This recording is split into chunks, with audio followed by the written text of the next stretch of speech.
एक संकल्प लो, आज सुनने के लिए कथा मत सुनना, मैं सुनाता भी नहीं। आज यहां से संकल्प लेके जाना कि आज हमने हनुमान जी से एक बात सीखी कि आज के बाद जब भी घर से बाहर निकलेंगे मुस्कुराते हुए निकलेंगे, और जब भी घर में आएंगे मुस्कुराते हुए आएंगे। ले सकते हैं? हाँ तो बजाओ ताली, फिर ले सकते हैं। हाँ, अब जिसने ताली बजाई उसको हनुमान जी की सौगंध। ये फुकट का काम बिल्कुल नहीं चलेगा। देखो भाई, मैं आपसे निवेदन करूंगा, अभ्यास करिए, समझना पड़ेगा इस बात को। हनुमान जी सिखा रहे हैं, मुख प्रसन्न तन तेज विराजा, क्या व्यक्तित्व थे।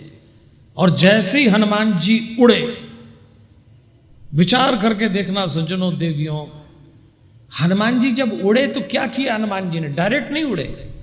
तुलसीदास जी ने लिखा, एक छोटे से पर्वत पे खड़े हुए, सिंधु तीर भूधर सुंदर कोति को कूदी चढ़े उता ऊपर।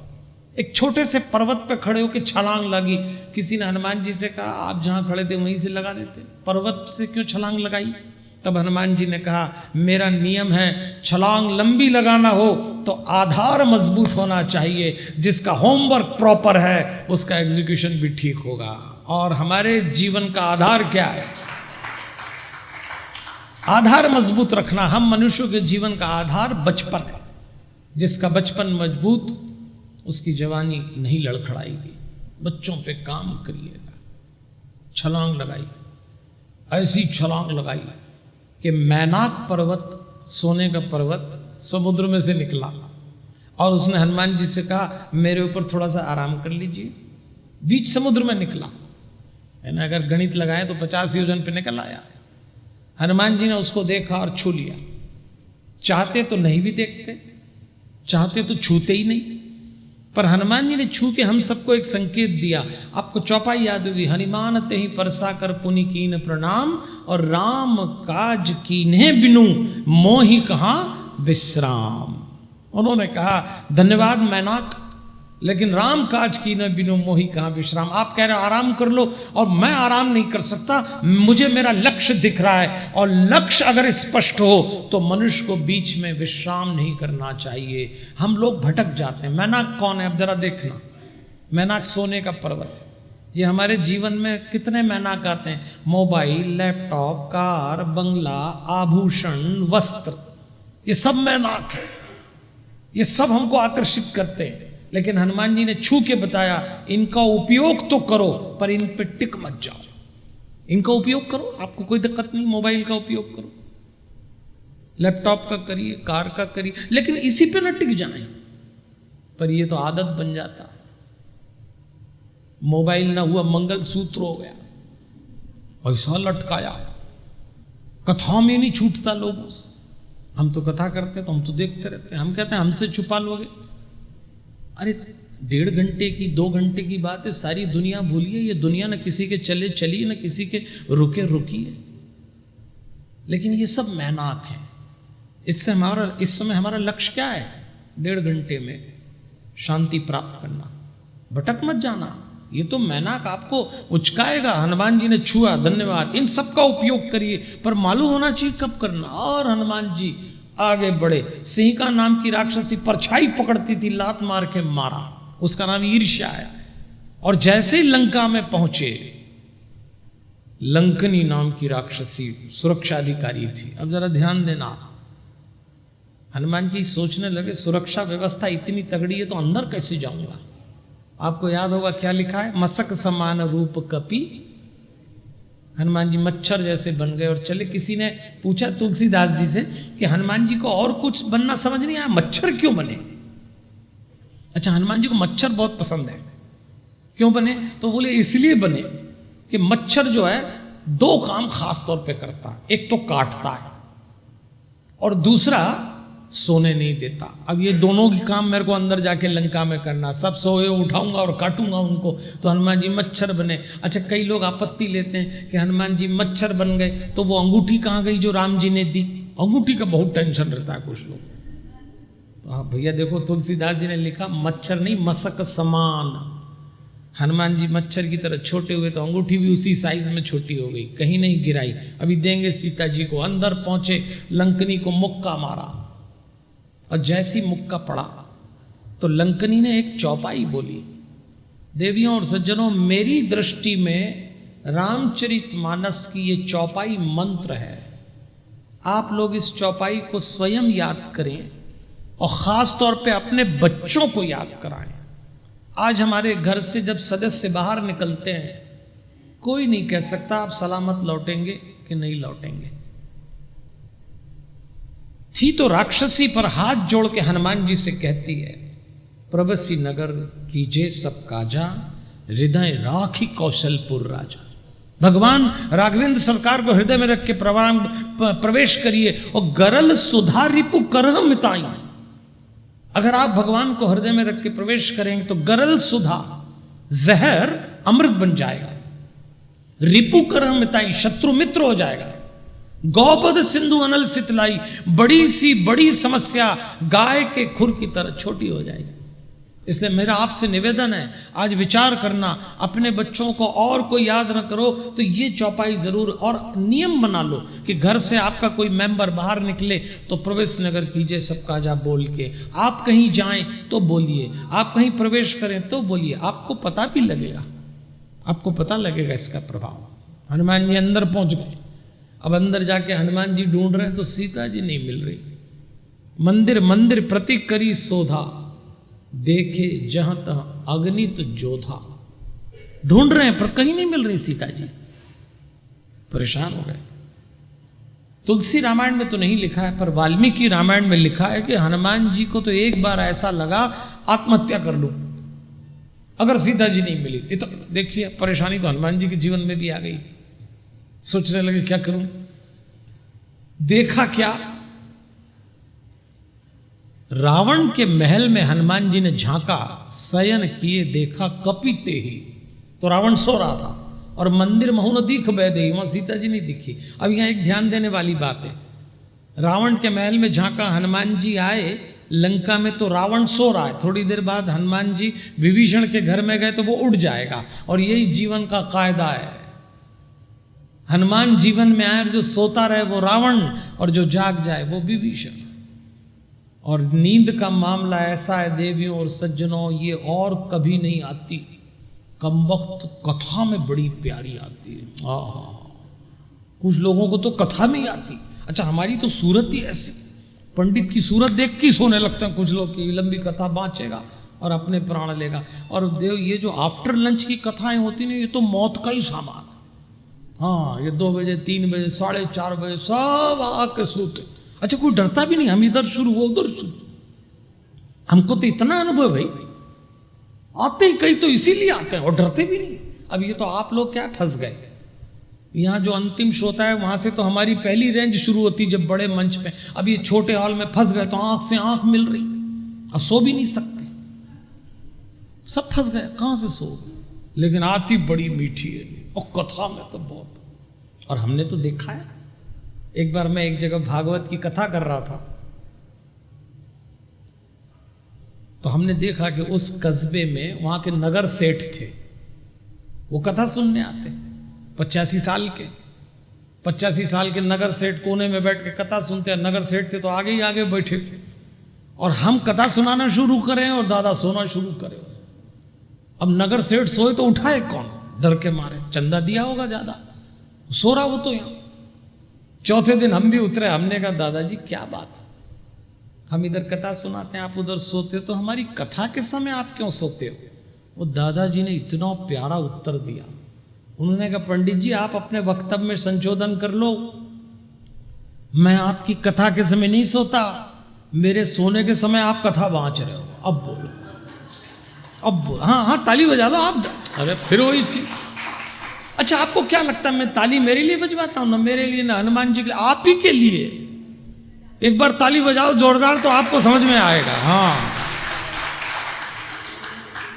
एक तो ताली बजाने से नींद उड़ जाती है भाई, आपको समझ में तो आ जाए काहे के लिए बैठे हैं। बहुत सारे लोगों को तो सचमुच अभी भी नहीं मालूम काहे के लिए आए। हाँ, अब ये मुंदड़ा परिवार ने बुलाया, आ गए, ये अपने आते, अपन इनके यहाँ चलो, बैठे आराम से। और हमको तो बड़ा अनुभव है भैया, आपको ये मालूम होना चाहिए क्यों आए। एक बार मैं कथा करता था कहीं, 80 साल की एक बूढ़ी माई कोने में बैठ के हमारी कथा सुनती, और इतने ध्यान से सुनती कि हमको एक टक देखती। एक टक मतलब समझते हैं? एक टक मतलब किसी को एक निगाह देखना, जरा भी आंख इधर उधर न करना। और वो बूढ़ी माई एक टक हमको देखती। अब बताओ, आपको कोई 3 घंटे एक आंख से देखे तो आप नहीं परेशान हो जाएंगे? हम भी परेशान हो गए, ये माई हमको देखती रहती। 3-4 दिन तो हम देखते रहे, लेकिन हमसे रहा नहीं गया। तो चौथे दिन मैं नीचे उतर के गया, मैंने कहा माई आप बड़ी गजब की कथा सुनती हैं, आप एक टक हमको देखती हैं, आपको कथा कैसी लगती है? उस माई ने जो उत्तर दिया बड़ा गजब का था। उसने कहा पंडित जी मुझे तो सुनाई नहीं देता।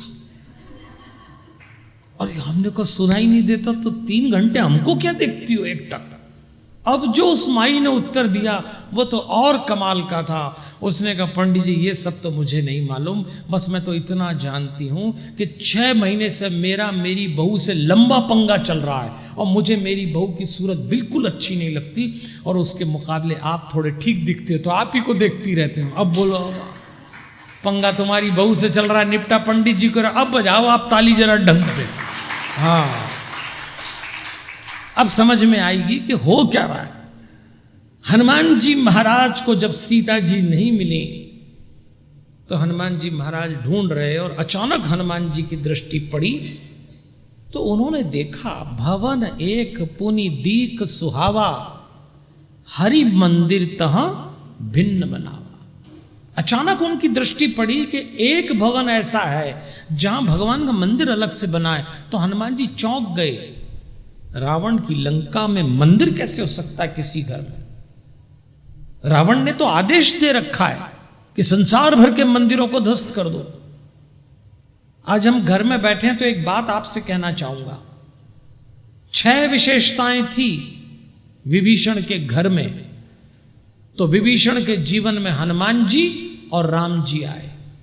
हम सब घर गृहस्थी लेके बैठे हैं। आज सुंदरकांड से ये संदेश लेके जाना कि जो 6 विशेषताएं विभीषण के घर में थी वो हमारे घर में भी होना चाहिए। हम सब इस लंका में ही तो रहते हैं, ये दुनिया क्या है? लंका है। 6 विशेषता सुनिए, हनुमान जी जीवन में आएंगे। पहली विशेषता, भवन एक पुनि दीक सुहावा, हरि मंदिर तह भिन्न बनावा। हमारे घरों में एक भगवान का मंदिर, देव स्थान, ठाकुरवाड़ी अलग से व्यवस्थित होना चाहिए। इससे कोई फर्क नहीं पड़ता कि आपका घर बहुत छोटा है या बड़ा, मंदिर छोटा या बड़ा, लेकिन व्यवस्थित होना चाहिए। फिर क्या नियम बनाओ कि वो केवल मंदिर नहीं है जैसे जहां आपने भगवान फिट कर दिए, वो ऊर्जा का केंद्र है।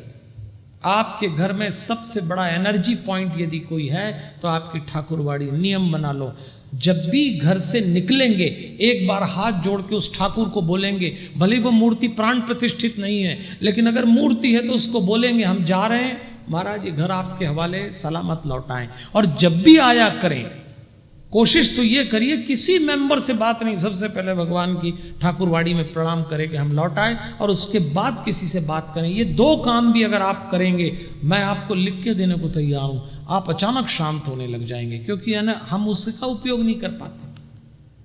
कई घरों में तो सुबह ठाकुर जी कर्मचारी उठाते हैं। हाँ, तो मंदिरों में जो ठाकुर जी बैठे हैं उनकी व्यवस्था भी अब ऐसी हो गई कि घरों के साथ चलती है। हम कह रहे हैं भाई उसको एनर्जी पॉइंट मानिए, हरि मंदिर तो भिन्न बना। और आपके घर में जो भी मंदिर हो उसको व्यवस्थित रखें, बड़ा छोटा मत रखें, वो आपकी इच्छा पर साफ सुथरा रखें। एक बार हम किसी के घर में गए तो किसी ने हमने उनसे पूछा, हमने कहा वो मंदिर कहाँ है? हम तो सब घरों में मंदिर को प्रणाम करते हैं, तो हमने पूछा मंदिर कहाँ है? बोले आइए। तो वो किचन में ले गए, हमने कहा यहाँ है, दिख नहीं रहा। बोले ये देखो गैस के ऊपर फंसे हुए भगवान। अब ऐसा भी मंदिर नहीं बनाना चाहिए कि हर कहीं फिट कर दो। अरे ठाकुर जी को सम्मान से रखो, वहां से ऊर्जा लेना है। दूसरा, विभीषण के घर की दूसरी विशेषता, रामायुध अंकित ग्रह, शोभा बरनी न जाई। राम जी के आयुध का शुभ चिन्ह लगा है। घर के बाहर शंख, चक्र, त्रिपुंड, धनुष, बाण, ये शुभ चिन्ह है। हमारे घरों में आप जो भी वास्तु, जो भी डेकोरेशन करें, लेकिन ऐसा डेकोरेशन होना चाहिए कि उसमें शुभ चिन्ह लगे। ऊट पटांग चीजें अपने घर के बाहर न लगाएं, ऊट पटांग विज्ञापन न लगा दें, पेंटिंग न लगाएं, अच्छे लगाएं, शुभ चिन्ह। तीसरी विशेषता, नव तुलसी का वृंदता दे की हर्ष कपीराई। विभीषण के आंगन में तुलसी का पौधा था, और ये बात तो पक्के से समझ लीजिए, हम सब वैष्णव लोगों के घर में तुलसी का पौधा होना ही चाहिए। तुलसी शांति का पौधा है। बाहर से चल के जो हवा घर में आए और वो तुलसी के पौधे को छुए और फिर घर में आए। मैं तो माताओं बहनों से निवेदन करता हूं, आप कितनी व्यस्त हो, लेकिन गोधूली बेला में एक दिया हमारे घर में तुलसी पे जरूर लगना चाहिए। आप देखिए, अपने आप पॉजिटिव एनर्जी आएगी। विभीषण के घर की चौथी विशेषता, सुबह सुबह हनुमान जी महाराज देख रहे घर कैसा है, और सुबह हुई तो विभीषण ने उठते ही कहा, राम राम तेहि सुमिरन कीना। हमारे घरों में उठते ही सबसे पहले हम भगवान का नाम लें। मुझे इसमें कोई दिक्कत नहीं है कि आपके बच्चे अंग्रेजी मीडियम से पढ़ते हो। आजकल तो हम किसी घर में ठहरते हैं तो बच्चे उठते हैं तो उनके माँ बाप कहते हैं, चलो बोलो गुरुजी को, पंडित जी को गुड मॉर्निंग गुड मॉर्निंग। हमको गुड मॉर्निंग से कोई समस्या नहीं है, हमारे बच्चे गुड मॉर्निंग करें, पर समझो तो सही, गुड मॉर्निंग का अर्थ क्या होता है। जब हम किसी को गुड मॉर्निंग करते हैं तो उसका मतलब होता है आपकी मॉर्निंग गुड हो, आपकी सुबह शुभ हो, ऐसा। लेकिन जब आप किसी को जय श्री कृष्ण करते हैं तो इसका मतलब होता है आप ही शुभ हो, कि आपको देख के हमको भगवान का नाम याद आया, आप इतने शुभ हो। इसलिए कम से कम अपने घर के सदस्यों से एक दूसरे को देख के सुबह सुबह भगवान का कोई नाम जरूर लेना चाहिए। आपको जो लेना हो, जय श्री कृष्ण, जय राम जी की, जय हनुमान, पर भगवान का नाम तो लो कम से कम। और ये भी न कर पाओ तो सुबह उठ के एक काम जरूर करना, जरा मुस्कुराइए। अरे आप तो फिर सीरियस हो। देखो हमारे हनुमान जी का एक नारा है, सुबह हो कि शाम हो, अपनों से मिले कि गैरों से मिले, घर में हो कि बाहर हो, हनुमान जी हमेशा कहते हैं जरा मुस्कुराइए, जरा मुस्कुराइए, जरा मुस्कुराइए। आप ही लोगों से कह रहा हूं, 3 बार बोल दिया मैंने। ऐसे बैठे हो जैसे बिल्कुल हमारे उठावने की बैठक चल रही है।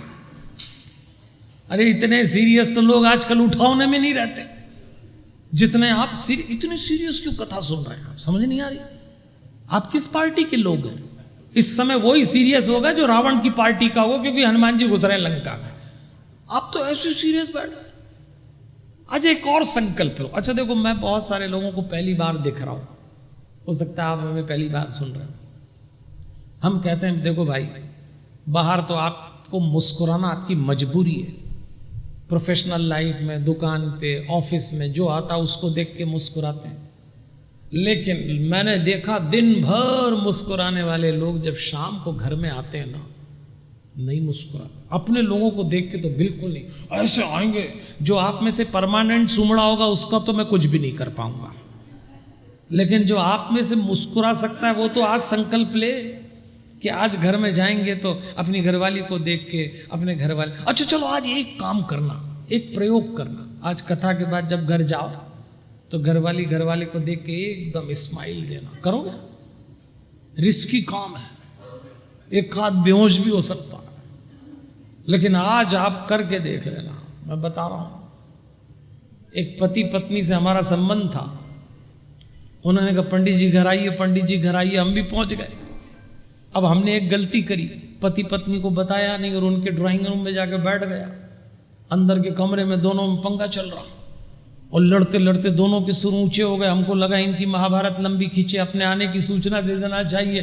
तो मैंने टेबल खटखटाई, लड़ते हुए पति पत्नी को सुनाई दिया कि ये तो पंडित जी आ गए, अपनी तो महाभारत चल रही। दोनों ने लड़ना बंद किया, दरवाजे का पर्दा हटाया, बाहर निकले, मुझे देखा और मुझे देखती दोनों मुस्कुरा दिया। मैंने कहा कमाल है, लड़ना खुद के लिए और मुस्कुराना दूसरे के लिए तो बिल्कुल गलत बात है। सब यही कर रहे हैं। हाँ हाँ, ताली बजा लो आप। अच्छा चलो, मैं जहां भी पहली बार लोगों से मिलता हूं एक सवाल पूछता हूं, आपसे भी पूछता हूं, जवाब अपने पास रखना, जवाब अपने पास रखिए। सवाल है मेरा, कितने लोग ऐसे हैं जो सुबह सुबह अपने घर में उठते हैं और उठते ही जिस भी मेंबर का मुंह पहली बार देखते हैं तो क्या उसको देख के मुस्कुराते हैं? सवाल है मेरा। भाई साहब लोगों से तो मैंने सारी दुनिया में सवाल पूछा कि भाई साहब आप सुबह ही सुबह अपने घर में उठते हो, उठते ही भाभी जी का मुंह देखते हो तो क्या भाभी जी को देख के मुस्कुराते हो? तो भाई साहब बोलते इसको देख के मुस्कुराओ तो माथे चढ़ जाएगी, लिफ्ट ले लेगी। अपनी घरवाली को देख के नहीं मुस्कुराते और पड़ोस की भाभी से इतना मीठा बात करते हैं। बोलिए ना भाभी जी, कोई काम हो तो बताइए भाभी जी, हम किस दिन काम आएंगे, तेरे घर की लिस्ट नहीं निपट रही, पड़ोस में भाभी जी के काम निपटाना। कमाल करते हैं। अच्छा चलो भाई साहब की छोड़ो, हमने तो भाभी जी लोगों से भी पूछा कि भाई साहब आपको देख के नहीं मुस्कुराते, कोई बात नहीं, आप भाई साहब को देख के मुस्कुरा लो। तो भाभी जी बोलती इनको देख के मेरी जिंदगी में रोना ही इनके नाम का, दोनों ही निपट गए।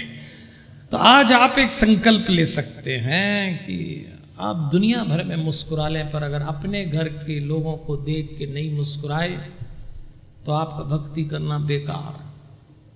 एक बात कहना चाहूँगा, सुंदरकांड में चल रहे हैं। एक समय था हमारे देश में, एक छत के नीचे 2 लोग हों 10 लोग हों, पर एक भी यदि उदास होता था तो पूरे 9 उसके पीछे पड़ जाते थे। क्या बात है, कोई दिक्कत है? पहले था,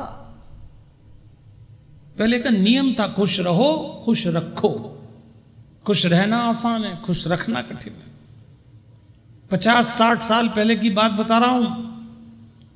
पत्नी यदि उदास हो जाती थी 60 साल पहले तो उसका पति 5 चक्कर काटता था। क्या बात है, तेरी तबीयत ठीक नहीं है, कोई दिक्कत हो तो बता। 60 साल पहले का घर वाला, मैं कुछ करूं क्या तेरे लिए? आज कोई पत्नी उदास हो जाए तो चक्कर काट रहा था, छोड़, पति देख के बोलता मरो तुम, तुम्हारा तो रोज का ही काम है, कौन मनाएगा? बोलो, इतनी देर नहीं मनाता। तो आज आप एक मंत्र दे रहा हूं, आपको संकल्प लेके जाना है। तो किसी शायर का शेर, पर मुझे तो मंत्र जैसा लगता है। आज से नियम बनाओगे, आपके घर में अगर एक भी सदस्य उदास है, वो आपकी पत्नी हो, पति हो, पिता हो, माँ हो, भाई हो, बहन हो, बच्चे हो, उदासी जानने की कोशिश करिए, मिटाने का प्रयास करिए। तो आज से शुरू हो जाना। आज घर जाके आपके घर में कोई मेंबर दिखे थोड़ा थका उदास, तो मैं आपको मंत्र दे रहा हूं, उससे पूछना तू रूठा रूठा सा लगता है, कोई तरकीब बता मनाने की। तू रूठा रूठा सा लगता है, कोई तरकीब बता मनाने की। मैं जन्नत गिरवी रख दूंगा, तो कीमत बता मुस्कुराने की, तो कीमत बता मुस्कुराने। इतना तो बोल सकते, ऐसा तो बोल सकते। देखो, ताली बजाई मतलब हनुमान जी की सौगंध पटकी मैंने, सोच समझ के करना, पर आज के बाद उदास नहीं रहना। यही तो चुनौती है, यही जीवन का सच है। हनुमान जी महाराज ने चौथी बात देखी, कैसे कोई सुबह से उठ के भगवान का नाम ले रहा है। और विभीषण के घर की 5वीं विशेषता, हमारे घरों में ये 5-6 विशेषता होना चाहिए। 5वीं विशेषता, जैसी विभीषण ने हनुमान जी को देखा तो एक पंक्ति बोली, अब मोहि भा भरोस हनुमंता, बिनु हरि कृपा मिले ही नहीं संता। मुझे भरोसा हो गया। एक बात याद रखना, कोई संत हमारे घर में, हमारे जीवन में आए तो उसका स्वागत करना। देवियों और सज्जनों, कोई महात्मा, कोई विद्वान, कोई गुरु हमारे घर में आता है तो हम क्या देते हैं बताइए? 10,000, 25,000, 50,000, लाख, 10 लाख दे देंगे। पर आपको मालूम है, ऊपर वाले का कायदा है कि जब कोई संत महात्मा गुरुजन विद्वान आपके घर आए, आप जो 200 दो, लेकिन उसके पुण्य के कण हमारे घर छूट जाते हैं, कई पीढ़ियों तक काम आते हैं, उसका कोई मोल नहीं है। अगर प्रयास मिले, अवसर मिले तो किसी न किसी साधु संत महात्मा को घर में बुलाते रहना चाहिए। अच्छा, कई बार हम लोग साधु संतों को भोजन कराते हैं घर में। आपको मालूम है हमको क्या लगता है कि हमने अन्न खिला दिया, पर भगवान का विधान है कि भगवान ने साधु संतों को आज्ञा दी है कि यदि तुम किसी गृहस्थ का घर का भोजन करो तो उसका अन्न मत खाना, उसका पाप खा के आ जाना। वो साधु हमारा पाप खा के जाता और हमको लगता हमने अन्न खिला दिया। इसलिए मान करते रहना चाहिए। आज विभीषण को देख के हनुमान जी को देख के विभीषण प्रसन्न हो। 6वीं विशेषता, जुगति विभीषण सकल सुनाई, चले पवन सुत विदा कराई। युक्ति बताई कि वहां सीता जी हैं, आप वहां चले जाओ। इसको युक्ति कहते हैं। सीता जी कौन है? शक्ति, भक्ति और शांति का प्रतीक। हम सबको ऐसी युक्ति अपने जीवन में करते रहना चाहिए कि किसी को भक्ति मिल जाए, शक्ति मिल जाए, शांति मिल जाए। अच्छा एक बात बताइए, बाबूजी की पुण्य स्मृति में मुंदड़ा परिवार ने ये जो कार्यक्रम किया है, जिसमें सुंदर कांड पे आप मुझे सुन रहे हैं, ये क्या है? ये युक्ति है, यही युक्ति है। ये वो प्रयास है कि चलो एक जाजम पे बैठ के किसी को जीवन का कोई सूत्र मिल जाए तो कितना अच्छा। ऐसी युक्ति करते रहना चाहिए। आज 100-200 लोग सुन रहे हैं, पर 10-50 लोगों के दिल में भी एक घर उतर गई बात कि नहीं, कोई सूत्र है जो हनुमान जी ने दिया, तो क्या दिक्कत है? अरे कुछ नहीं तो कम से कम यहाँ से जरा मुस्कुराने का तो प्रसाद लेके जा ही सकते हो आप, ये तो कर ही सकते हैं, और ये करना चाहिए। वैष्णव घरों के देखो भाई, हनुमान के भक्त को कभी उदास नहीं रहना चाहिए, कभी नहीं रहना चाहिए। हनुमान जी महाराज पहुंच गए। अब आप देखिए, जब हनुमान जी महाराज अशोक वाटिका में पहुंचे और अशोक वृक्ष पे बैठ गए और विचार करने लगे, तो नीचे देखा सीता जी कृशकाय, उदास, थकी हुई। हनुमान जी ने सोचा बस अंगूठी छोड़ता हूं। अभी अंगूठे को उंगली से दूर ही कर रहे थे और छोड़ने ही वाले थे, और रावण आ गया अपनी रानियों के साथ, पटरानी मंदोदरी, अन्य रानी, और रावण का प्रवेश हो गया। देखो आप, भगवान सामने हो तब भी दुर्गुण आ जाता है। कभी कभी तो हम मंदिर में भगवान के सामने बैठते हैं, हमारे और हनुमान में बातचीत हो रही है, अचानक कोई दिमाग में दुर्गुण आ जाता है। और आप जानते हैं दुर्गुण तो कभी भी आक्रमण करता है। रावण का प्रवेश हो गया, अपनी रानियों के साथ आया, और रावण ने सीता जी को अपशब्द कहे।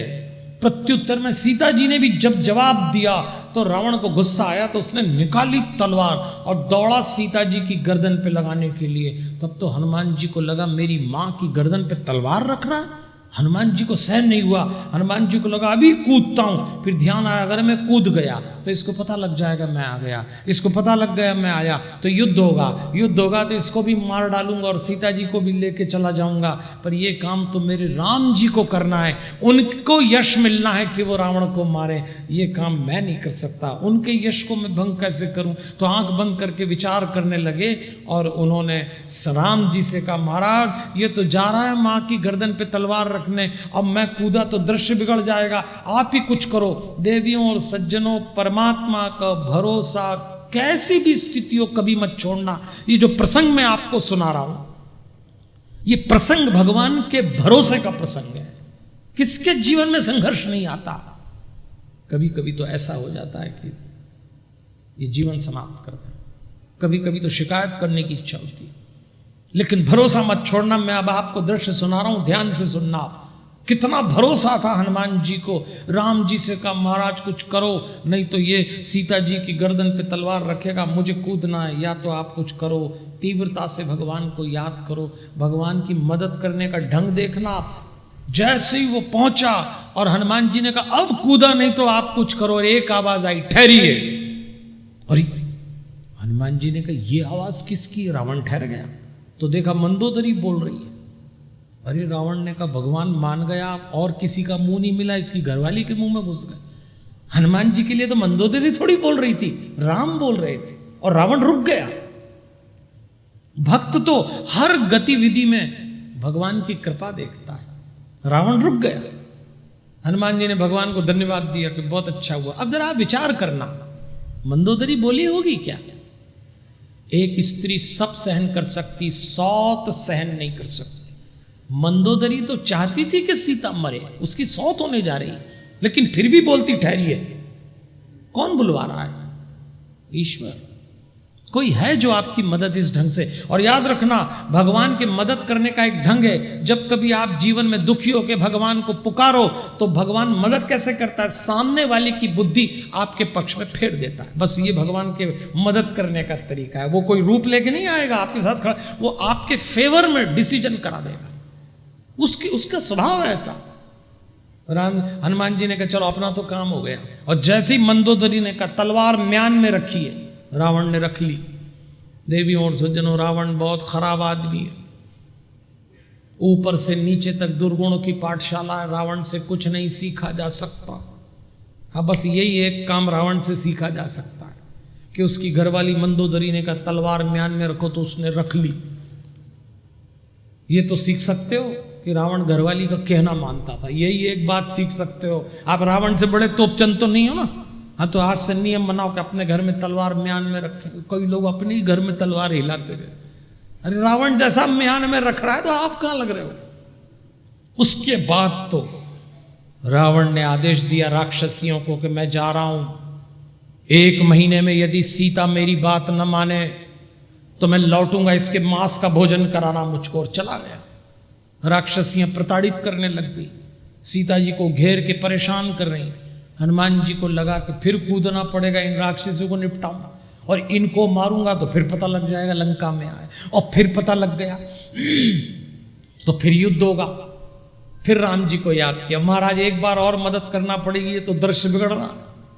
ऐसी तीव्रता से याद किया, महाराज कुछ करिए, महाराज कुछ करिए, नहीं तो कूदना पड़ेगा, माँ को परेशान कर रही हैं। उसी समय आवाज आई, ठहरो। अरे हनुमान जी ने कहा अब किसके मुंह में घुसे, तो देखा एक त्रिजटा नाम की राक्षसी, वो अन्य राक्षसों से कहती ठहरो, इनको प्रताड़ित मत करो। क्यों? तो उन्होंने कहा मैंने एक सपना देखा है, सपने बानर लंका जारी, जातुधान सेना सब मारी। इसमें जातुधान रावण के लिए कहा है। वो कहती मैंने रात को सपना देखा, एक बंदर आया है और वो लंका चलाएगा और रावण के राक्षसों को मारेगा। हनुमान जी सोचने लगे कि मैं लंका में आया, ये सपना इसको कहां से आ गया। हनुमान जी ने कहा बड़ी तगड़ी सुरक्षा व्यवस्था। अच्छा आप एक बात और देखो, हनुमान जी औरतों के सपने में आ रहे हैं। अपन यूं ही परेशान होते हैं कि हनुमान जी को स्त्रियां पूज सकती हैं कि नहीं पूज सकती। हम तो इतनी जगह जाते हैं, हमको तो कई बार माताएं बहनें पूछती, पंडित जी एक बात बताओ, क्या हम स्त्रियां हनुमान जी को पूज सकती? और मैं हमेशा हाथ जोड़ के कहता हूं, हनुमान जी स्त्री पुरुष का भेद नहीं मानते, हनुमान जी एक ही नाता मानते हैं, और वो भक्त और भगवान का। और हनुमान जी तो है ही रिश्तों का निर्वहन करने वाले देवता। मैं तो आग्रह करूंगा खासतौर पे माताओं बहनों से, आप हनुमान जी को पिता बनाइए, हनुमान जी को गुरु बनाइए, हनुमान जी को बेटा बनाइए, और आप हनुमान जी को भाई बनाइए।